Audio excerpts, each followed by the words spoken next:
तो hello everyone, ICT virtual classes में आपका स्वागत है। और फिर से लेके आए हैं हम फिजिक्स यानी कि भौतिक विज्ञान का पार्ट, जिसमें कल हम पढ़ रहे थे गतिज ऊर्जा के बारे में। हमने काइनेटिक एनर्जी के बारे में पढ़ लिया था। तो आज उससे संबंधित कुछ प्रश्न करते हैं और फिर अपनी पोटेंशियल एनर्जी की तरफ बढ़ जाएंगे, यानी कि हम चलेंगे अब स्थितिज ऊर्जा की तरफ। ठीक है, तो चलिए बिना टाइम वेस्ट करे शुरू करते हैं फटाफट। तो पहला क्वेश्चन कह रहा है what is kinetic energy of an object, यानी कि किसी वस्तु की गतिज ऊर्जा क्या होती है। ठीक है, तो मैं यहाँ पे इस पे लिख भी देता हूँ, किसी वस्तु की गतिज ऊर्जा क्या होती है, ये हमसे पूछा है। किसी वस्तु की गतिज ऊर्जा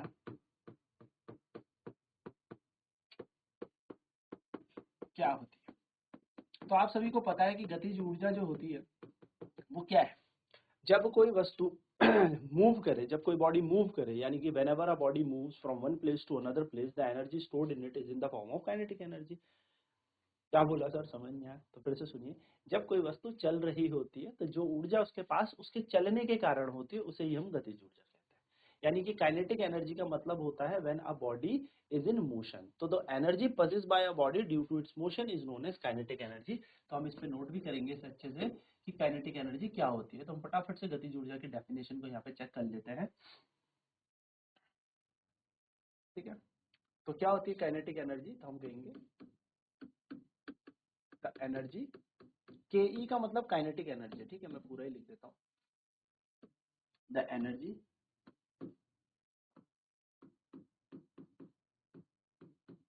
काइनेटिक एनर्जी क्या होती है। तो काइनेटिक एनर्जी होती है द एनर्जी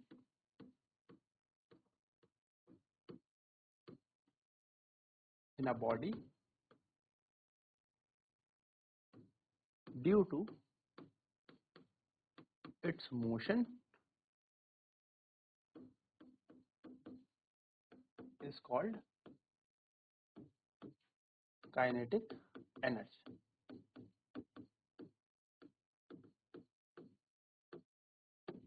ठीक है, क्या है गतिज ऊर्जा, क्या होती है। तो गतिज ऊर्जा से हम क्या समझते हैं, तो गतिज ऊर्जा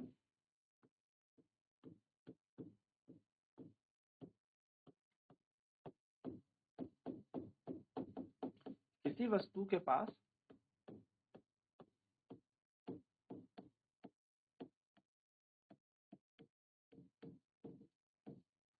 गति के कारण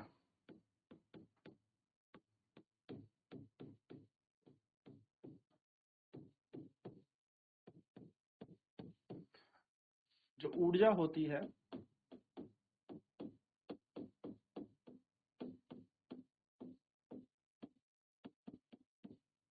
उसे गतिज ऊर्जा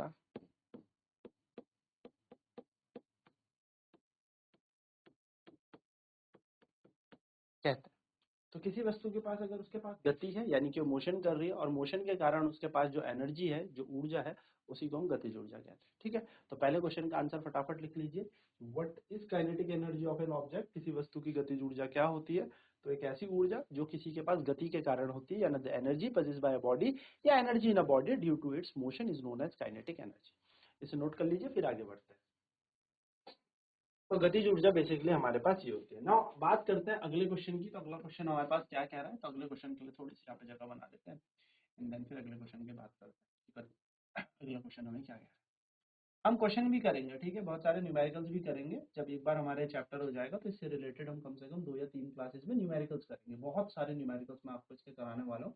हर तरीके के क्वेश्चन में इसमें आपके कराऊंगा, जिससे मतलब आपको हायर क्लासेस में भी जाओगे और फिजिक्स पढ़ोगे तो दिक्कत ना हो। ठीक, लेकिन बस इसको रिवीजन करते रहना। रिवीजन जहाँ छूटेगा तो वहाँ पे दिक्कत आपको हो जाएगी। क्यों? क्योंकि आप वहाँ पे ना फॉर्मूला भूल जाओगे या कोई प्रॉब्लम हो जाएगी। इसलिए आपको क्या करना है, रिवीजन नहीं के छोड़ना। ठीक है, बाकी आप हायर क्लास में भी इसको पढ़ेंगे तो भी आपको बहुत आसानी से ही कनेक्ट हो जाएगा। नेक्स्ट क्वेश्चन कह रहा है right the expression for the kinetic energy, है ना। अब जब हमारे पास ना ऐसा क्वेश्चन आ जाए कि एक संबंध लिखो, गतिज ऊर्जा का संबंध लिखो, तो हम पता पेपर में क्या लिख के आ जाते हैं, हम सीधे यू लिख देते हैं k बराबर हाफ एम बी स्क्वायर, जो कि बिल्कुल हमें लगता है एकदम सही पूरे नंबर आने थे। बट यहाँ पे आपको पूरे नंबर नहीं मिलेंगे। आपको यहाँ पे ना पूरा तरीके से बताना पड़ेगा। आपको क्या करना है, देखो पूछ नहीं रहा है आपसे, आपसे बोल रहा है राइट द एक्सप्रेशन, तो आपको समझाना भी पड़ेगा कि आप इसके बारे में हल्का फुल्का जानते क्या हो। तो आप पता कैसे लिख के आएंगे एग्जाम में, जब आपसे कभी ऐसा पूछा हो कि राइट द एक्सप्रेशन, यानी कि गतिज ऊर्जा का एक पूरा का पूरा संबंध लिखे, तो आप यहाँ पे लिख के आएंगे इफ मास m, या ऐसे लिख सकते हैं if a body of mass m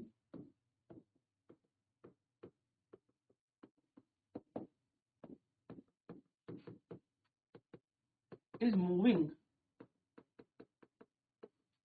with velocity v, then kinetic energy of the particle या kinetic energy of body is given by k equal to half mv square। आप ऐसा लिखेंगे तो आपको पूरे नंबर मिलेंगे। यानी कि आपको क्या लिखना है, आपको लिखना है यदि एक वस्तु जिसका द्रव्यमान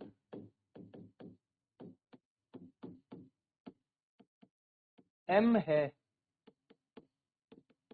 और वो v वेग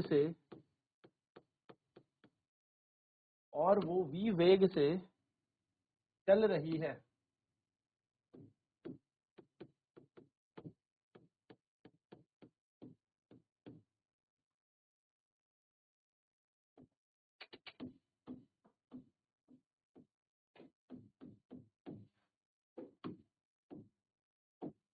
तो उसकी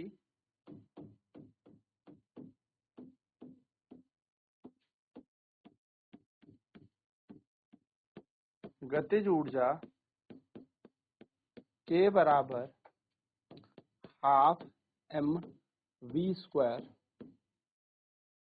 होती है। इस तरीके से आपको लिख के आना है। जब आप यहाँ पे एक्सप्रेशन पूछा है, फॉर्मूला पूछा है, तो आप इसको पूरा का पूरा समझा के आएंगे, तब जाके आपको यहाँ पर क्या हो जाएगा, पूरे नंबर मिलते हैं। तो जल्दी से इसे नोट कर लीजिए, फिर इसका थर्ड क्वेश्चन डिस्कस करते हैं। चलिए, तो ये था हमारे पास गतिज ऊर्जा का भी, हमने यहाँ पर क्या कर लिया, एक्सप्रेशन देख लिया, संबंध देख लिया कि क्या फॉर्मूला होता है, इसका क्या सूत्र बनता है। ठीक है, तो हाफ एम वी स्क्वायर, जहाँ पे एम द्रव्यमान है, वी यहाँ पर वेग होता है। ठीक है, ये बात ध्यान में रखनी है आपको। चलिए बढ़ते हैं नेक्स्ट क्वेश्चन की तरफ।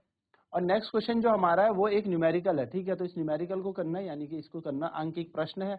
बहुत ही ज्यादा जरूरी होता है ये अंकिक प्रश्न करने भी, क्योंकि भाई इसके पूरे नंबर मिलते हैं, क्योंकि एक हिसाब से मैथ्स लगती है इस पर। ठीक है, तो जब भी हमें न्यूमेरिकल आए तो न्यूमेरिकल से हमारा फायदा ये होता है कि इस पे पूरी मैथ्स लगती है और मैथ्स में पूरे नंबर मिलते हैं। अगर आपने एकदम इक्वेशन कैलकुलेशन सही लिखी है तो आपके मार्क्स कोई नहीं काट सकता, क्योंकि थ्योरी में तो ऐसा होता है कि हमने कहीं ना कहीं कुछ भाषा में गड़बड़ी कर दी या कुछ गड़बड़ लिख दिया तो हो जाता है, लेकिन न्यूमेरिकल में नहीं। तो क्वेश्चन कह रहा है the kinetic energy of an object of mass m moving with velocity of 5 metre per second is 25 joule.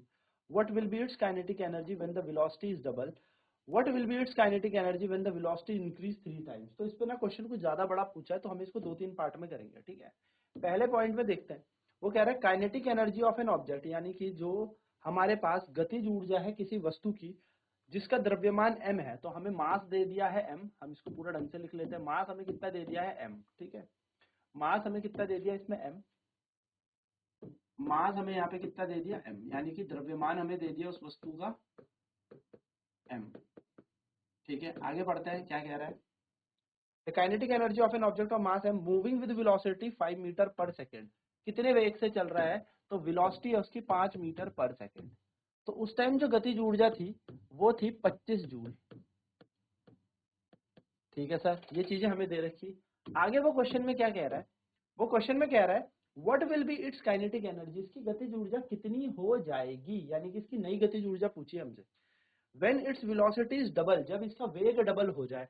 अब हम कैसे निकालेंगे सर, तो हमें सबसे पहले ना द्रव्यमान निकालना पड़ेगा।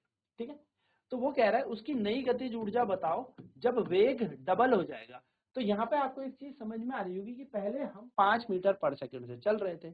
अब अगर मेरे वेग को, मेरी वेलोसिटी को डबल आपने कर दिया, तो अगर मैं पहले 5 पे चल रहा हूं तो अब 5 दूनी 10 हो जाएगा ना, यानी कि अब मेरी वेलोसिटी हो जाएगी 10 मीटर पर सेकंड। सिंपल सी बात है। ठीक, तो अब हमसे गतिज ऊर्जा पूछिए, पर सर मास नहीं पता, क्योंकि अगर मास पता होता तो नई गतिज ऊर्जा निकाल देते 1/2 mv स्क्वायर से। तो मास कहाँ से निकालेंगे? द्रव्यमान निकालने के लिए हम ये वाली चीजें यूज करते हैं। तो देखो पहले हमें क्या दे रखा था, पहले हमें दे रखा था कि गतिज ऊर्जा 25 जूल है, तो हम यहाँ लगाते हैं, देखो 25 बराबर हाफ m की जगह m, क्योंकि m का मान निकालना, और v का स्क्वायर कितना होगा, 5 का स्क्वायर, तो 25 बराबर आ जाएगा 1/2, m की जगह m और 5 पंजे होता है 25। गणित कहती है m का मान निकालना है, तो इस 25 को ऊपर, 2 को ऊपर भेज दो, 25 दूनी 50 और नीचे आ जाएगा 25, 25 से 25 कट गया, द्रव्यमान आ जाएगा 2 kg। यानी कि यहाँ से ये पता लग गया हमारा कि द्रव्यमान 2 किलो है। कैसे पता लगा? जब हमें स्टार्टिंग में जो भी डाटा दे रखा था वहां से हमने मास निकाल लिया। अब मास हमने निकाल लिया, उसको हम कहाँ पुट कर देंगे, यहाँ पे पुट कर देंगे। तो देखिए काइनेटिक एनर्जी का फॉर्मूला हाफ mv स्क्वायर है। हाँ सर, नई गतिज ऊर्जा को हमने K1 मान लिया कि भाई नई गतिज ऊर्जा K1 हो गई जब द्रव्यमान तो 2 ही किलो का था, लेकिन जब वेग जो था डबल हो गया, 5 दूनी 10, देखो डबल हो गया ना, तो डबल होने के बाद ये बन जाएगा 10 का स्क्वायर। सॉल्व कर लेते हैं, हाफ 2 की जगह 2, 10 का स्क्वायर हो जाता है 100, 2 ने 2 को मारा और 100 जूल, यानी कि गतिज ऊर्जा कितनी हो गई, 4 गुना बढ़ गई। ये भी पूछ सकता है आपसे कितनी गुना बढ़ गई। तो नई गतिज ऊर्जा कितनी होगी, 100 जूल। जब हमने वेग को क्या कर दिया, इसका डबल कर दिया, वेलोसिटी को डबल कर दिया, तो इसकी नई काइनेटिक एनर्जी हो गई 100 जूल। ठीक है, पहला वाला पार्ट नोट करेंगे एंड देन हम फिर आगे बढ़ेंगे इसके सेकंड वाले पार्ट पे। जल्दी से देख लीजिए, ठीक है। तो मास m था, वेलोसिटी 5 थी, काइनेटिक एनर्जी 25 जूल दे रखी थी। बोला भैया नई काइनेटिक एनर्जी बताओ जब वेलोसिटी डबल हो जाएगी। तो डबल के केस में हमने सबसे पहले मास निकाल लिया। मास कितना निकला, 2 kg, और 2 kg मास निकाल के हमने जब वेलोसिटी को डबल करने को बोला था तो वेलोसिटी को डबल कर दिया, यानी कि 5 दूनी 10 कर दिया। तो काइनेटिक एनर्जी आ जाएगी हाफ mv स्क्वायर, k को k रखने का, m की जगह 2 रखो, v का स्क्वायर हो जाएगा 10 का स्क्वायर, सॉल्व कर देने का, तो 100 जूल आ जाएगा। ठीक है, जल्दी जल्दी से नोट करेंगे एंड देन आगे बढ़ेंगे हम फटाफट से थर्ड पार्ट की तरफ। चलिए, तो अब थर्ड पार्ट देखते हैं, इसका थर्ड पार्ट क्या कह रहा है। ठीक है, तो इस वाले को मिटा देते हैं, फर्स्ट पार्ट को तो एज इट इज रहने देते हैं क्वेश्चन में, जो हमारे पास क्वेश्चन था। बस हमने मास कैलकुलेट कर लिया, ये ध्यान में रखना फर्स्ट पार्ट के लिए। ठीक है, हमने द्रव्यमान निकाल लिया है, वो है हमारे पास 2 किलो। नाउ थर्ड पार्ट कह रहा है हमारे पास, what will be its kinetic energy, the velocity is double. ये वाला पार्ट तो हमने निकाल दिया कि भाई अगर गतिज ऊर्जा क्या हो जाएगी जब उसके वेग को हम क्या कर देंगे, 2 गुना कर देंगे। अब कह रहा है what will be its kinetic energy when its velocity increase 3 times, यानी कि अब उसके वेग को अगर हम 3 गुना बढ़ा दें। तो पहले वेग कितना था, 5, अब वेग कितना हो जाएगा। तो देखो m की वैल्यू तो हमारे पास दे ही दी उसने, कितनी, 2 किलो, हमने निकाल ही ली है। वेग कितना हो गया अब नया, तो नया वेग बन गया अब 3 गुना, तो 5 तिया 15, 3 टाइम्स का मतलब क्या होता है, 5 तिया 15। और नई गतिज ऊर्जा पूछी है तो K2 में मान रहा हूँ। क्यों K2 मान रहा हूँ, क्योंकि K1 हमने पहले कंडीशन के लिए निकाला था जब वेलोसिटी की वैल्यू बोली थी डबल हो गई, यानी कि जब वेग डबल हुआ था तब हमने K1 निकाला था। अब वेग ट्रिपल यानी कि 3 टाइम्स हो रहा है तो हम K2 निकाल रहे हैं। फॉर्मूला लगाएंगे, K2 बराबर भी हाफ m v का स्क्वायर, हाफ की जगह हाफ रहेगा, m की जगह आएगा 2 और v का मतलब है 15 और 15 का स्क्वायर, तो 2 से 2 उड़ जाएगा और यहाँ आ जाएगा 225। कितना आ जाएगा, 15 इंटू 15 हो जाएगा, 15 गुणा 15, और 15 गुणा 15 आपको पता है 225, तो 225 जूल बन जाएगा यदि वेग कितना हो जाए, 3 गुना बढ़ जाए। ठीक है, तो सिंपल सी ये बात है, आपको ये याद रखनी है कि अगर आपसे कभी पूछा कि वेग 3 गुना हो गया तो कुछ नहीं करना, वेग को क्या कर देना है, 3 ही गुना कर देना है, एंड ये आपका आंसर आ जाएगा। तो जल्दी से इस वाले थर्ड पार्ट को भी नोट करें एंड फिर बढ़ते हैं हम आगे अपनी पोटेंशियल एनर्जी की तरफ, यानी कि स्थितिज ऊर्जा को समझते हैं। ठीक है, चलिए, तो ये कहानी थी अभी तक काइनेटिक एनर्जी की। अब बात करते हैं अपने दूसरी तरीके की ऊर्जा जिसका नाम है पोटेंशियल एनर्जी, यानी कि स्थितिज ऊर्जा। ठीक है, स्थैतिक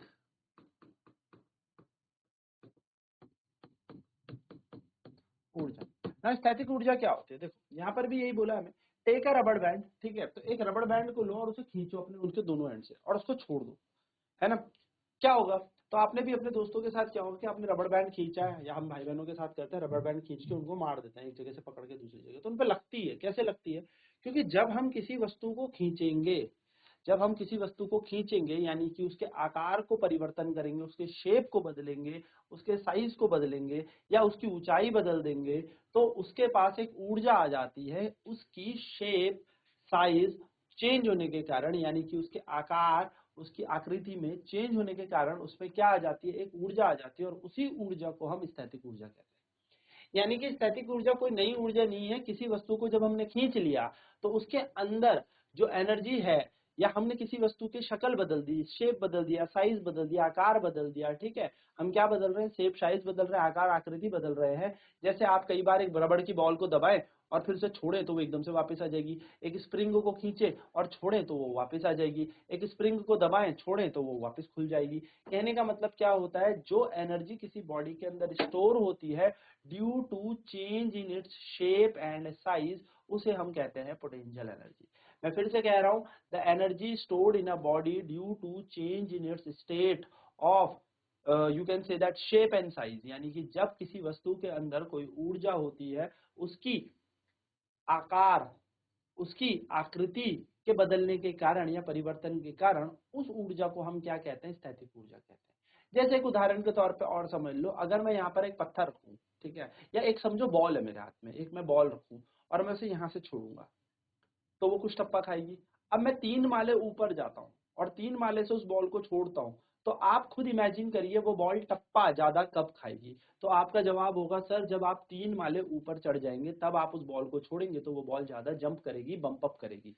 रीजन क्या है, रीजन ये है कि जितनी ज्यादा आपने ऊंचाई बढ़ाई है उतनी ज्यादा आपकी ऊर्जा बढ़ गई उस बॉल की। तो उस बॉल के पास क्या थी जब आपने ऊंचाई बढ़ाई, उस बॉल के पास स्थैतिक ऊर्जा थी। तो स्थैतिक ऊर्जा कब बदलती है या कब ज्यादा होती है या कब कम होती है, इस पे तो हम चर्चा करेंगे। लेकिन सवाल है स्थैतिक ऊर्जा क्या होती है, तो मैंने क्या बताया, जब किसी वस्तु के आकार पे आप परिवर्तन करते हैं, आकृति में आप परिवर्तन करते हैं, तो जो ऊर्जा उस वस्तु के अंदर उसके आकार परिवर्तन, आकृति परिवर्तन करने के कारण होती है, उसको हम स्थैतिक ऊर्जा कहते हैं। यानी कि the energy possessed by a body due to change in its shape and size is known as potential energy. The energy possessed by a body due to change in its shape and size is known as potential energy. Clear. तो potential energy यानी कि स्थैतिक ऊर्जा किसी body की deformation के कारण हो रखी है, यानी कि विरूप। अब हम उस बॉडी को विरूप कर रहे हैं, उस वस्तु को विरूपक बल से द्वारा लगाएंगे या विरूप कर देंगे तो उसके पास क्या होगी, स्थैतिक ऊर्जा होगी, उसके पास पोटेंशियल एनर्जी होगी।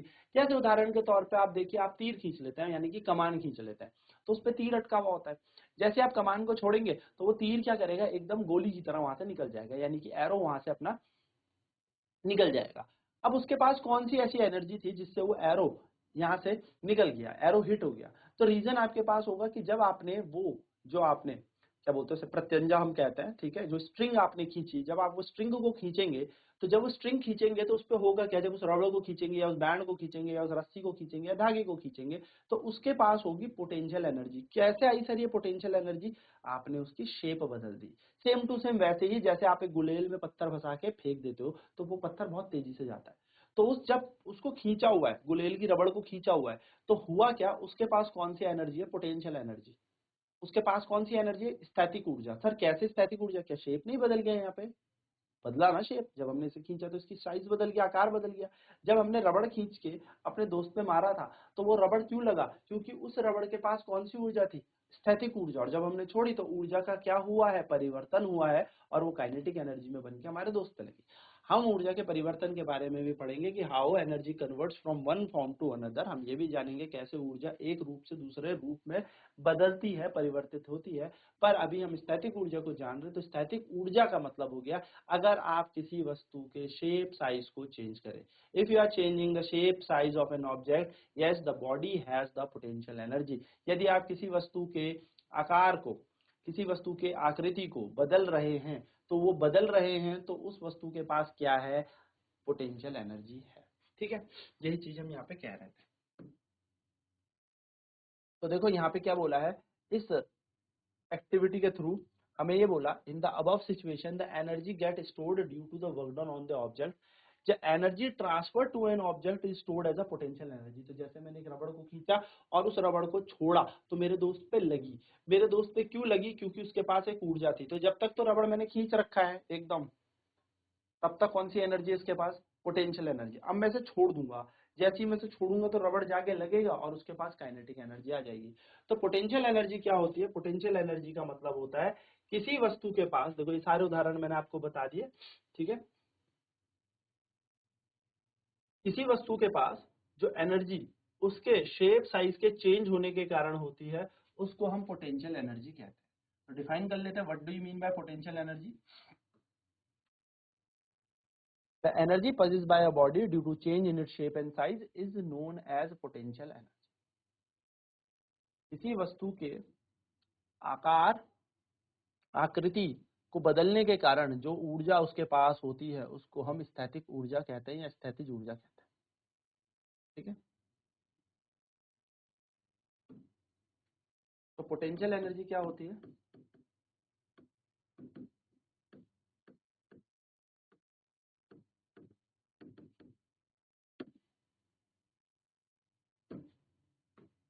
The energy stored in a body due to change in its shape and size is called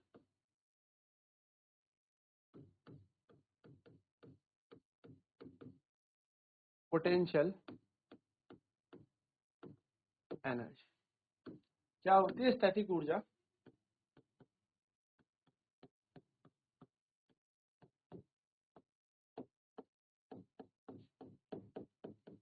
किसी वस्तु के आकार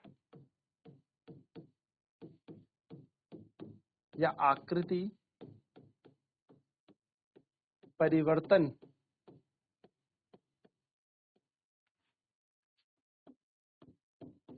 के कारण जो ऊर्जा उसमें होती है उसे स्थैतिक ऊर्जा कहते हैं। ठीक है, तो जब आकृति परिवर्तन हो रखा है, शेप साइज बदल रखा है और तब उसके पास कोई एनर्जी स्टोर्ड है, तो तब हम इस एनर्जी को क्या कहते हैं? पोटेंशियल एनर्जी कहते हैं, स्थैतिक ऊर्जा कहते हैं। तो जल्दी से इसे नोट कर लो, फिर आगे इस पर और चर्चा करते हैं। ठीक है, तो यदि किसी वस्तु का आपने शेप को बदल दिया, साइज को बदल दिया, यानी कि आकार को बदल दिया, ठीक है, आपने उसकी क्या कर दी, आकृति चेंज की है, तो उसके पास कोई एनर्जी स्टोर होगी और वो एनर्जी जो स्टोर होगी उसके अंदर जो ऊर्जा अंदर होगी उस ऊर्जा को हम स्थैतिक ऊर्जा कहते हैं। ठीक है, जल्दी जल्दी नोट कर लीजिए। नाउ बात कर लेते हैं आगे की कि स्थैतिक ऊर्जा किसी ऊंचाई के कारण क्या होती है। यदि किसी वस्तु को आप किसी ऊंचाई तक लेके गए, ठीक है, तो ऊर्जा क्या होगी? तो मैंने आपको एक चीज बताई थी कि जो ऊर्जा होती है वो एक हिसाब से कार्य ही होती है ना। जब आप कार्य करेंगे तभी जाके तो आपके भाई जब आपके पास ऊर्जा होगी तो आप कार्य कर पाओगे, या फिर आप कह सकते हो कि जो ऊर्जा है वही तो कार्य है। ऊर्जा जो स्टोर होती है किसी वस्तु के अंदर वो उसके कार्य के अनुसार ही होती है, यानी कि जितना कार्य वस्तु कर सकेगी उतना ही क्या हो पाएगा, ऊर्जा उस वस्तु के पास होगी। तो बात करते हैं potential energy due to in a body due to some height, किसी ऊंचाई के कारण।